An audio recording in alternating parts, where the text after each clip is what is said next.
జై బంగారు తల్లి.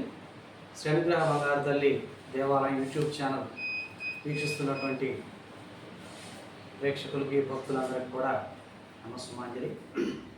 మనం ఈరోజు అమ్మవారు అత్యంత విశిష్టంగా, అత్యద్భుతంగా, అనిర్వచనీయంగా ఉద్భవించినటువంటి అమ్మవారి ఉద్భవ స్థానం అంటే పుట్ట ఇప్పుడు మీరు చూస్తున్నారు. ఆ రోజున క్రితం వీడియోలో నేను చెప్పిన విధంగా మరి అమ్మ అత్యంత అద్భుతంగా అనేక ప్రతిమలతో సకల దేవతా స్వరూపాలతో ఉద్భవించినటువంటి ఉద్భవస్థానం ఇది. అవన్నీ చూడండి, పరమేశ్వర సమేత శ్రీనుగ్రహ బంగారు తల్లి అమ్మవారి ప్రతిమలు, అలాగే పక్కన 7 శిరస్సుల నాగేంద్ర స్వామి వారు మీకు దర్శనమిస్తున్నారు. ఒక్కసారి అందరూ కూడా అమ్మవారికి స్వామివారికి కూడా నమస్కారం చేసుకోండి. జై బంగారు తల్లి. ఇప్పుడు ఉద్భవ స్థానం యొక్క విశేషాలు.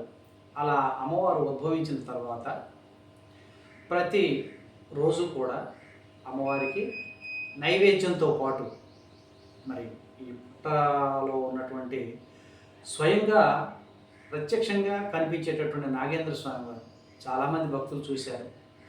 ఆ స్వామివారికి కూడా మరి అమ్మవారితో పాటు నైవేద్యం పెట్టాలి అని చెప్పేసి ఆలయ ధర్మకర్త మాదినేని శ్రీనివాసరావు గారు మరి అమ్మవారి అనుగ్రహ శాసనాలతో ప్రతిరోజు అమ్మవారికి నైవేద్యంతో పాటుగా స్వామివారికి మరి ఇత్తడి గిన్నెలో రోజు కూడా ఆవు పాలు పోసి అమ్మవారికి నైవేద్యం పెట్టి స్వామివారికి ఈ పుట్టపైన ఆవు పాలు ఆ గిన్నెలో పెట్టి హారతి చేసి తలుపు వేసినటువంటి ఒక్క 5 నిమిషాల తర్వాత డోర్ తీసి చూస్తే స్వామివారు ఆ గిన్నెలో పాలు తాగి ఉంది. చాలామంది అంటుంటారు ఆ పాలు మామూలు విషయం కాదు. ఇక్కడ స్వామివారు స్వయంగా ఉన్నటువంటి స్వామివారు కాబట్టి ఆయన ఆవు పాలు స్వామివారికి అత్యంత విశిష్టమైనది. ఎందుకనంటే ఆవు పాలు ఏ దేవుడికైనా అభిషేకం కానీ మరి నైవేద్యానికి కానీ అత్యంత విశిష్టమైన సంగతి మీ అందరికీ తెలుసు. మరి అట్లాగే అమ్మవారికి నైవేద్యంతో పాటు స్వామివారికి ఆవు పాలు నైవేద్యం పెట్టినట్టయితే ఆ స్వామివారు స్వీకరించేవారు.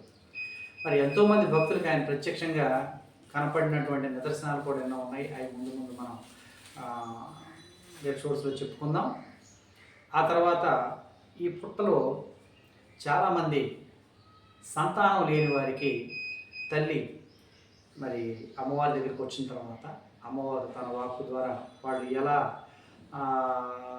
ఆ స్వామివారికి పాలు పోయాలి ఏమిటి అనేది అన్నీ కూడా చెప్పి అమ్మ చెప్పిన శుక్రవారం రోజున ఈ పుట్టలో భార్యాభర్తలు ఇద్దరు కూడా మరి స్వామివారికి మరి పుట్టలో పాలు పోసినట్టయితే సంతానం కూడా కలిగినటువంటి దంపతులు ఎంతోమంది అమ్మవారి దగ్గరికి వచ్చి మొక్కులు తీర్చుకుంటూ ఉన్నారు. మరి అంత విశిష్టమైనటువంటి పుట్ట. అట్లాగే అక్కడ శివలింగం ఉంది చూసారా, ఆ శివలింగం మానస సరోవరం నుంచి తీసుకొచ్చినటువంటి శివలింగం. అప్పుడు తీసుకొచ్చినప్పుడు ఈ సైజులో ఉండేది. క్రమేణ స్వామి శిలారూపంలో పెరుగుతూ ఇప్పుడు ఆ విధంగా మరి దర్శనమిస్తున్నారు. మరి ఇప్పుడు చూస్తే మనకి కోమలు ఉన్నట్టుగా కనపడదు, కానీ నాగుల చవితి వచ్చిందంటే ఆటోమేటిక్గా పుట్టలో పాలు పోయడానికి అనువుగా కోమలు ఏర్పడతాయి. అంత అద్భుతమైంది, అంత విశిష్టమైంది అమ్మవారి ఉద్భవస్థానం. అమ్మవారి ఉద్భవానికి ప్రత్యక్ష నిదర్శనం ఈ యొక్క పుట్ట. కాబట్టి అందరూ కూడా ఈ అమ్మవారి దేవాలయానికి విచ్చేసి ఈ అత్యంత అద్భుతమైనటువంటి అమ్మవారి ఉద్భవ స్థానాన్ని దర్శించి అమ్మవారి దివ్యానుగ్రహాన్ని పొందవలసిందిగా. ఇంకా ఎన్నో విశేషాలు ఉన్నాయి పుట్టలు ఏదైతేనే ముందు మనం చెప్పుకుంటూ పోదాం.